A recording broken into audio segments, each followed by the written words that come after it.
Well, we welcome you all and thank you for attending. The topic I was going to present on today kind of coincides with us being in 50 years of operation. So Pile Dynamics is celebrating 50 years, and the thing that basically allowed our company to exist was the pile driving analyzer. So today we're going to kind of talk about that in terms of a little bit of its history and its function in the use in the industry. So the development of the PDA goes all the way back into the mid-1960s. In fact, you can trace it all the way back into the early 1950s when we really had the ability to collect and digitize signal from a strain sensor and really an accelerometer, being able to find and manufacture accelerometers that could withstand a high strain impact is quite a feat. So it really took up until the 1960s to be able to get reliable instrumentation that you could measure these stress waves. So talking in terms of kind of technology, at the same time, Leo Fender's putting amplifiers on guitars and turning up the volume, and all of a sudden you have rock and roll, kind of a similar time period, except we don't actually want to clip our signals. We want to keep those signals nice and pure.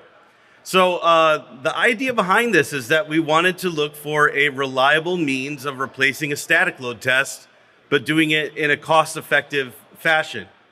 The only alternatives at the time were to utilize something like a driving formula, like the Gates equation and ENR formula, and those have a history of high unreliability. So can we improve on that reliability while doing so in a cost-effective manner? And that's where dynamic testing steps in. It arose initially from the initial research done by EAL Smith in Texas for the Raymond Pile Company, that effectively we were able to take his initial research, look at instrumentation on the pile, and actually measure these stress waves. The initial research was funded by the Federal Highway Administration in conjunction with the Ohio Department of Transportation. And the initial research started from the mid-1960s and it concluded in 1975.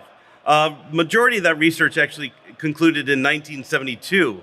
But the conclusions clearly showed a correlation between the high strain dynamic test results and a static load test. And of course, in those days, every high strain test was always correlated to a dynamic test because this was a new technology. And everyone at the time would look at this and say, you guys are crazy.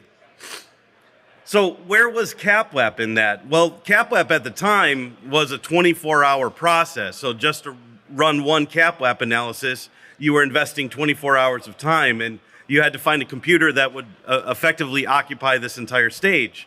At the time in Cleveland, there was really only one of those.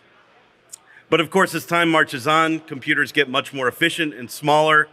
This eventually becomes the common standard of practice for dynamic testing. And the first correlation of dynamic test results using CAPWAP was published in 1980 at the Stress Wave Conference in Stockholm, Sweden, where Dr. Goebel basically showed the correlation of the CAPWAP results compared to static load tests. And once again, we see a very nice correlation between those two. Now, these correlation studies have been expanded several times.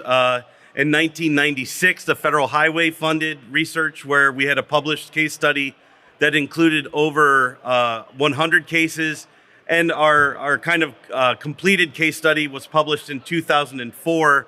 This was opened up globally where we looked at driven piles, we looked at drilled shafts, we looked at auger cast in place piles, all looking at these for piles that were loaded to failure, both statically and dynamically, and showed the comparison of those results. And so you're looking at over 303 cases there comparing and showing the reliability of dynamic testing.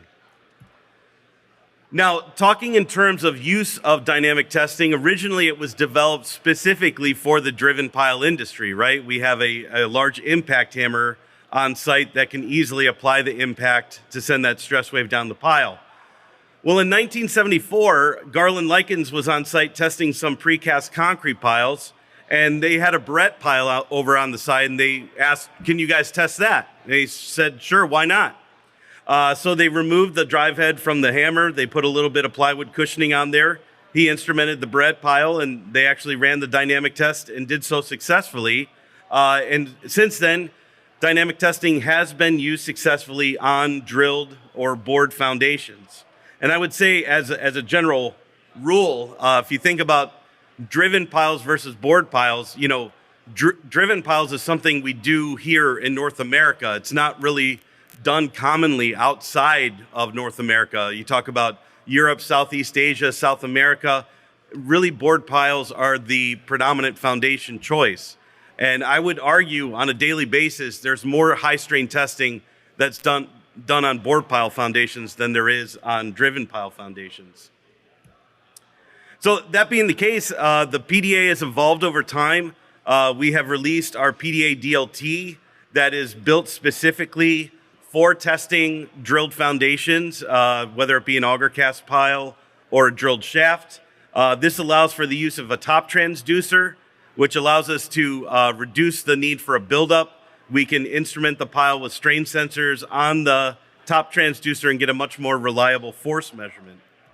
And there's a case where you're seeing that. This was a proof that was done in Australia just last year, where the client wanted to see the results from the top transducer versus results on the pile itself. And we're looking at the results. If you look at the two plotted red lines there, we have a little bit of a phase shift there. But very good correlation. They were satisfied with that. That allowed them to proceed with testing just using the top transducer. Certainly, the PDA has also been utilized to monitor stresses and energy during testing. And that has been also utilized in the industry to help calibrate SPT rigs.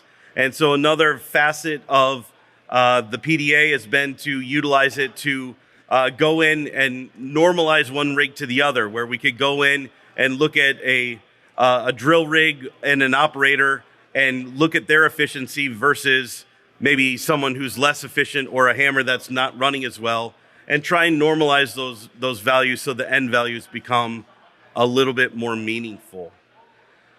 So, and there's the results from that. So the idea of the presentation is just to show the use of dynamic testing over the years, how it has a proven reliability. That reliability is directly tied to CapWAP. If we look at the correlations there, or any correlation study, it's tying it directly to the use of CapWAP for your capacity solution. Are there any questions anyone would like to ask?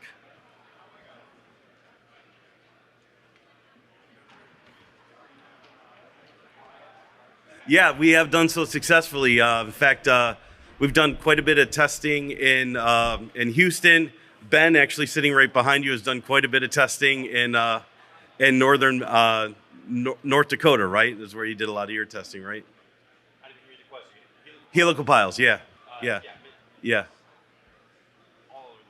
And we actually do have a few published papers showing the correlation between helical test results dynamically and statically. We've done the typical small diameter helical. So the question was what size. We've done the typical small diameter helical piles that you see a lot more on the East Coast. And then thinking more of like 9 5/8 or something. Yeah, so those we've done quite a bit of as well. And those actually test almost identical to a pipe pile. And what size of equipment is required to do that testing? We generally need to apply our instrumentation 2 diameters down from the pile top, and that just requires room for the sensors that are about 4 inches long to be bolted onto the pile. But you drop a weight, don't you? That would require a drop weight. So that could either be something that's fashioned by the contractor, or there's various testing firms that supply their own drop weight as well. My question is, what's the size of that drop weight? What's the weight of it? Or you usually want to size the drop weight to about 2% of the load you're trying to prove. So if I need 100 tons, 2-ton drop weight should provide that.